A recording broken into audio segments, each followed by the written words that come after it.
Eto na mga kabasketball, defending champion sa FIBA Asia Cup na Australian Boomers magdadalawang isip kung Team B ang ipapadala dahil sa ginawa sa kanila ng Lebanon at dahil sa tuloy-tuloy na paglakas ng ating Gilas Pilipinas.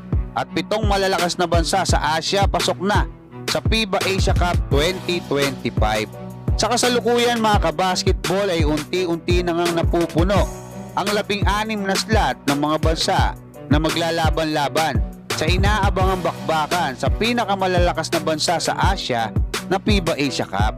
Sa latest update na inilabas ng FIBA Asia Cup ay sinabi nga nito na may 7 bansa na sa Asia ang nag-qualify sa gaganaping FIBA Asia Cup sa 2025 sa pangunguna ng defending champion na Australian Boomers mga kabasketball at sinusundan ng ating Gilas Pilipinas.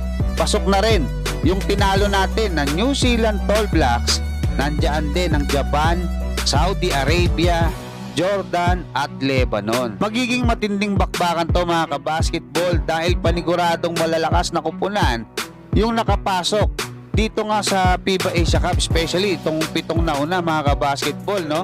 At alam naman natin na kailangan nilang tapatan etong Australian Boomers, etong defending champion na Team B pa yung pinadala nung nakaraan. Ibig sabihin hindi yung kanilang mga NBA player na sila Josh Giddey. Magiging malaking hamon para sa national team ng Australia kung Team B ba ulit yung kanilang ipapadala sa FIBA Asia Cup dahil muntik pa silang masilat ng Lebanon sa pangunguna ni Wael Arakji, diba? At malaking banta rin diyan nga sa FIBA Asia Cup yung mga lumalakas na koponan gaya ng Japan na 3 yung tinalo sa FIBA World Cup at muntik pang talunin ang France doon sa Olympics. At syempre ang ating Gilas Pilipinas na tinalo doon nga sa FIBA OQT yung number 6 na Latvia at yung number 22 na New Zealand. Nakipagdikdikan din ang ating Gilas Pilipinas sa Georgia at Brazil.